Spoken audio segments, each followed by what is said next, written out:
Assalamualaikum warahmatullahi wabarakatuh. Perkenalkan, nama saya Dewi Rati. Saya kelas PGSD reguler 4B.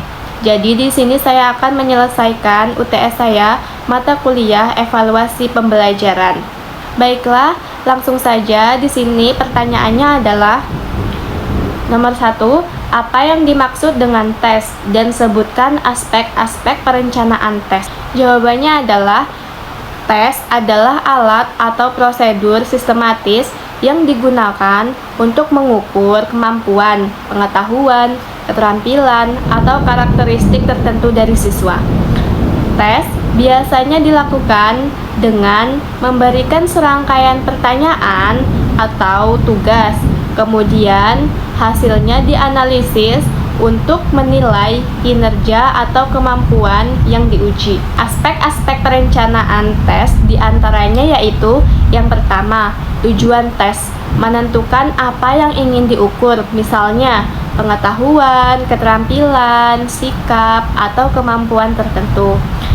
Selanjutnya, yang kedua adalah jenis tes, memilih bentuk tes yang sesuai, seperti pilihan ganda, esai, atau tes praktik, dan tes lisan. Yang ketiga, materi tes, menentukan ruang lingkup materi yang akan diujikan sesuai dengan kurikulum atau tujuan pembelajaran. Yang kelima, tingkat kesukaran dan daya pembeda, menyusun soal dengan tingkat kesulitan yang bervariasi dan mampu membedakan antara peserta yang menguasai materi dan yang tidak. Yang keenam, waktu pelaksanaan, menentukan durasi pelaksanaan tes yang proporsional dengan jumlah dan jenis soal. Yang ketujuh, petunjuk pengerjaan, menyusun petunjuk yang jelas agar peserta memahami cara mengerjakan tes. Selanjutnya yang terakhir atau yang kedelapan, skor dan penilaian, menentukan sistem penilaian termasuk pembobotan soal dan kriteria penskoran. Baiklah, pertanyaan yang nomor 2 adalah bagaimana cara mengembangkan soal tes untuk mengukur indikator pencapaian hasil belajar pada aspek kognitif, afektif, dan psikomotor. Jawabannya yaitu untuk mengembangkan soal tes yang mengukur indikator pencapaian hasil belajar pada aspek kognitif, afektif, dan psikomotor. Jadi, kita harus terlebih dahulu memahami karakteristik setiap ranah dan memilih bentuk soal yang sesuai.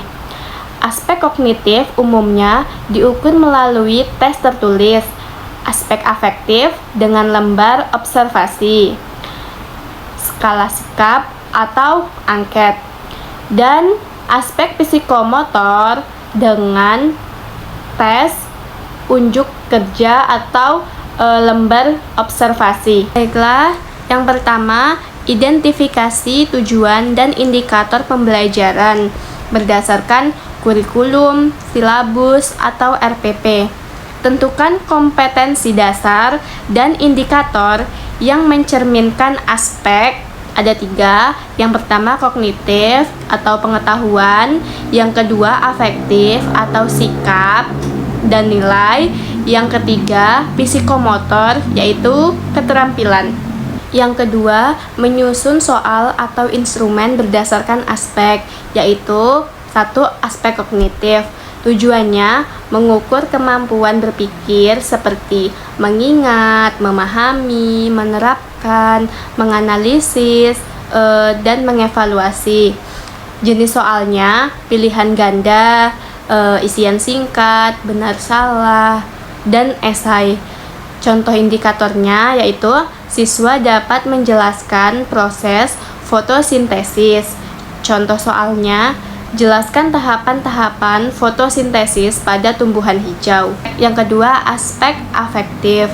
Tujuannya yaitu mengukur sikap, nilai, minat, atau tanggung jawab. Selanjutnya, jenis instrumen, yaitu observasi, angket, wawancara, jurnal siswa. Terus, contoh indikatornya, siswa menunjukkan sikap kerjasama saat diskusi kelompok. Contoh instrumennya, lembar observasi dengan skala penilaian, misalnya sangat baik, baik, cukup, dan kurang, untuk menilai partisipasi dalam diskusi. Terus selanjutnya yang terakhir, aspek psikomotor. Tujuannya yaitu mengukur kemampuan melakukan suatu keterampilan atau tindakan fisik. Jenis instrumennya tes praktik, daftar cek, selanjutnya rubrik kinerja. Terus contoh indikatornya, siswa dapat mengoperasikan mikroskop dengan benar. Contoh instrumennya, checklist langkah-langkah penggunaan mikroskop. Contohnya mengatur lensa, fokus, cahaya, dan lain sebagainya. Yang ketiga, validasi dan uji coba soal. Tinjau kesesuaian soal dengan indikator. Minta masukan dari guru lain atau para ahli. Lakukan uji coba kecil atau jika memungkinkan untuk melihat kejelasan soal tersebut. Yang keempat, penilaian dan scoring. Tetapkan rubrik atau pedoman penskoran yang jelas, terutama untuk aspek afektif dan psikomotor. Gunakan skala atau bobot nilai sesuai pentingnya masing-masing aspek. Pertanyaan yang nomor 3 yaitu, apakah ciri-ciri butir suatu tes disebut baik? Jawabannya, ciri-ciri butir suatu tes yang disebut baik dapat dilihat dari dua aspek utama, yaitu aspek kualitatif dan aspek kuantitatif. Satu, aspek kualitatif ini menyangkut isi dan penyusunan soal. Ciri-ciri butir tes yang baik secara kualitatif adalah yang pertama, jelas dan tidak ambigu. Rumusan soal mudah dipahami dan tidak membingungkan. Yang kedua, sesuai dengan indikator. Soal mengukur kompetensi atau tujuan pembelajaran yang telah dirumuskan. Yang ketiga, menggunakan bahasa yang baik dan benar. Bahasa yang digunakan sesuai kaidah, tidak terlalu rumit dan sesuai dengan tingkat peserta tes. Yang keempat, bebas dari bias budaya, agama, atau gender, tidak memihak kelompok tertentu.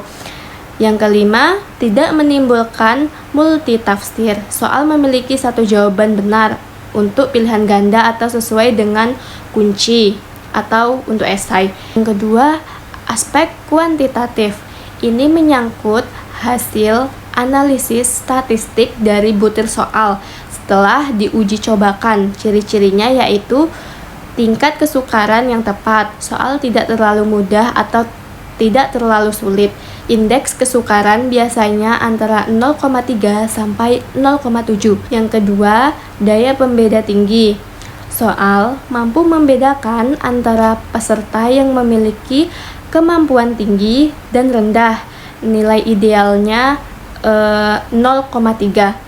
Yang ketiga, pilihan pengecoh atau distraktor berfungsi baik. Dalam soal pilihan ganda, setiap pilihan jawaban harus menarik bagi peserta yang tidak tahu jawaban dan tidak ada yang jarang dipilih. Misalnya, yang dipilih 5%.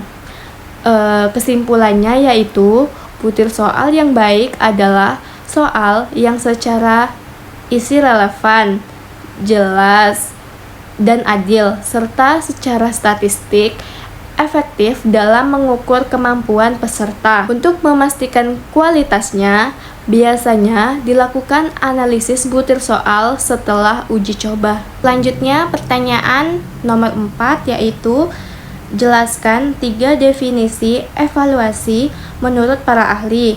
Sertakan sumber, yaitu nama penulis, tahun, judul, dan penerbit. Jawabannya yaitu 3 definisi evaluasi menurut para ahli, yaitu yang pertama namanya Anne Anastasi, tahun 1978.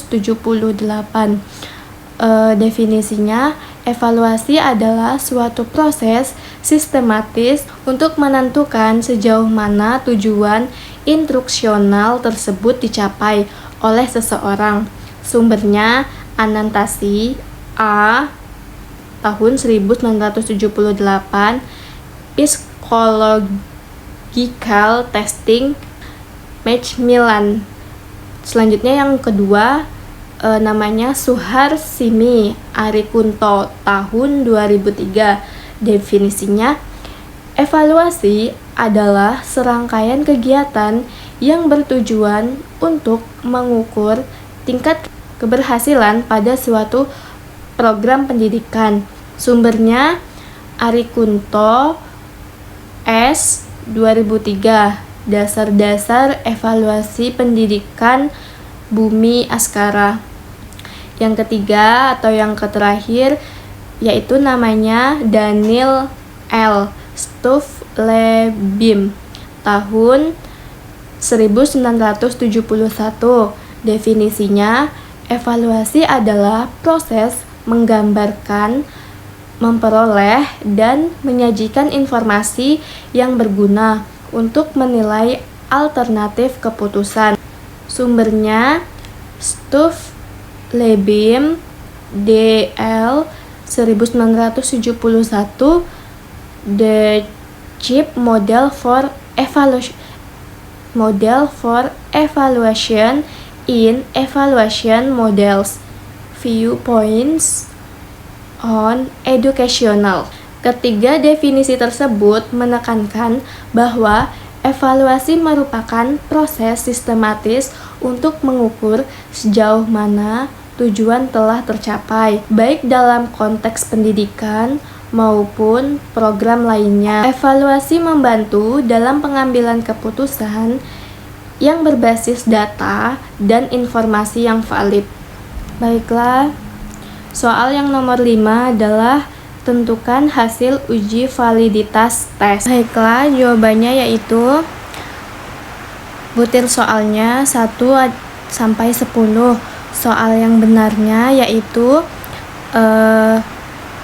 yang pertama ada 11, yang kedua 11, yang ketiga ada 6, yang keempat 13, yang kelima ada 9, yang keenam ada 11, ketujuh, ke-8 juga ada 11, yang ke-9 ada 10, dan yang 10 ada 8 soal benarnya. Baiklah, selanjutnya proporsi benarnya 0,73 itu valid. Terus yang kedua 0,73 juga valid. Yang ketiga 0,4 tidak valid. Yang keempat 0,87 valid.